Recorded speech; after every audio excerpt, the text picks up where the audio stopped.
lecture anyway. Well, we've been looking at validation.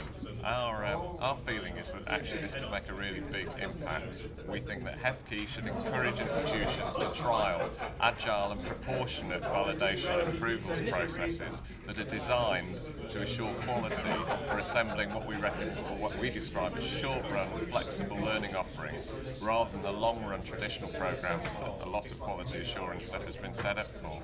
We think this is particularly important to respond to the Leach agenda, employers' needs for developing the workforce, and more personalised learning that suits changing learner demographics, and ultimately gives us better, more tailored awards. In terms of how ready people are for doing this, we feel that some institutions are ready to engage because we know some already are. Staffage's got a flexible approvals process called FLAP. Bolton's got the interdisciplinary inquiry-based learning IDABLE. So we do know that they're ready and able to do it, but we're going to have to get the QAA on board. We need institutions who are able to work through what a workable, agile process would look like for them, and I reckon we'll need some funding to make space for that suitable reflection and a national peer support group to help people do it. Okay, it's all been said before, but informal learning using net resources. There's still a great need to teach the teachers how you can use the net to build learning resources for yourself. Our suggestion is that we produce teaching material, videos showing this whole process in action with students, so that we can teach the teachers, release this as a video to show people how the net can be used and how the students can be taught how to use the net and how to use discrimination and how to build their own resources to aid their continuous learning. We've been discussing how there may be new challenges to the task of marking to a wide range of lecturers as we adopt flexible learning, and particularly the opportunity for students to choose what they present for assessment. If they present, for example, a range of media and genre, if they present their own inquiry, then what the marking team end up with is a pile of scripts, movies, music, songs, who knows what, and with the task then of trying to make good judgments about which ones should pass, which ones should have which grades. Now, the old atomic marking, by which I mean you take each piece of a clear rubric and a clear examination set of questions and try and give micro marks for each part, don't work too well in that situation. That's what I think we agree. And not many teachers are necessarily prepared for this kind of marking, and therefore they may find themselves under great stress as they try to be more flexible and meet the needs of students. So that's the what. The drivers, I suppose, are... This is a 30-second pitch, this, by the way. Oh, God, well, I'm well over now. Shall I carry on or not? It's a very tall building, this elevator. The drivers are our desire. Our drivers are our desire to meet the needs of students in this way. The impact, as I think I've said already, I'm beginning to realise I've said all these things, so you can cut this later. But the impact is on the teachers, tutors, being stressed with new and heavy-duty tasks to do. The readiness for us to do this, it seems to me, is strong because we now have technology to support the organisation of marking, and therefore we can now think of new ways in which we can go for this. And the particular interest that I've been particularly expressing in this meeting is around the work of Alistair Pollitt, which talks about marking by pairwise comparison.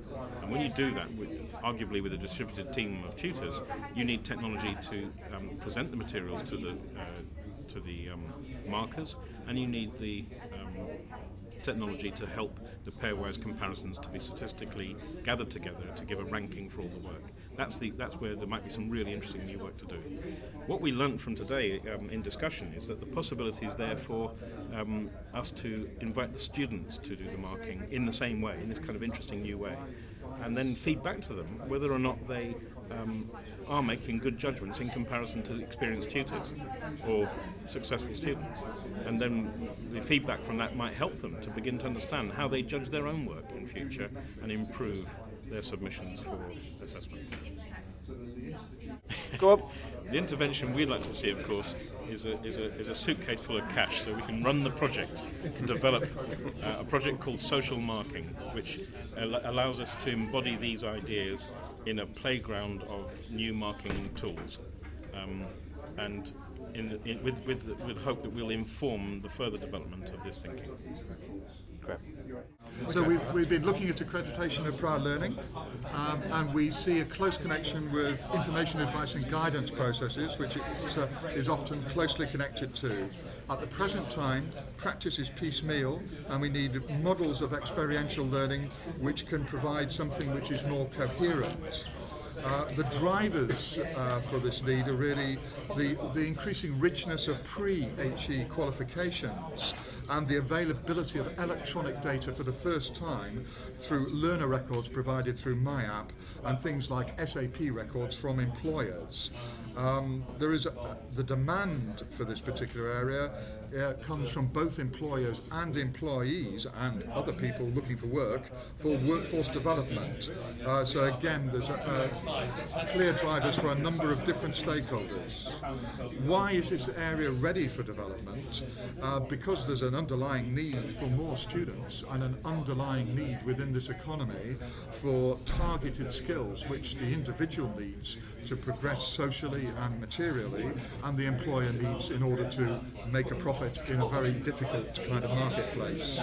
The interventions JISC should carry out really flow on from the work that it's commissioned from NIACE on this area, but also from the practical technical work that it's developed through, for example, the Derby Estimator Service. In future, JISC might want to consider developing process maps to identify specific leverage points and how we can co-opt MyApp and make it HE friendly. This probably requires us to provide or to develop business models to ensure that whatever technical services we produce are scalable and will reduce the cost so that there's a clear incentive for universities to deliver high quality education valued by the learners and by the employers, which is the rationale for the process. What is it? Flexible learning, we've interpreted that as, in practical terms, in terms of decoupling the various chunks of the virtual learning environment so that we can provide more flexibility for learners in their learning opportunities. The three chunks that we've distinguished are negotiating and planning your learning path, and then linking out to X number of different learning environments, learning opportunities, and then reporting those things back to the institution. So we're trying to decouple those big chunks of the virtual learning environment. To do that, we need a layer, a coordinating layer, which brings those things together. So the thing is that we're proposing the coordinating layer. It will be high in impact because it would be the enabling technology for offering flexible courses on the one hand, and leveraging the different new learning environments, free learning environments available in the web. And what the intervention should be, something needs to be developed, the coordinator layer needs to be developed. Exemplification of how flexibility can be exploited in current environments, and a survey and a mapping of existing configurations and descriptions of the three different areas which are identified. Not necessarily in that order. Okay?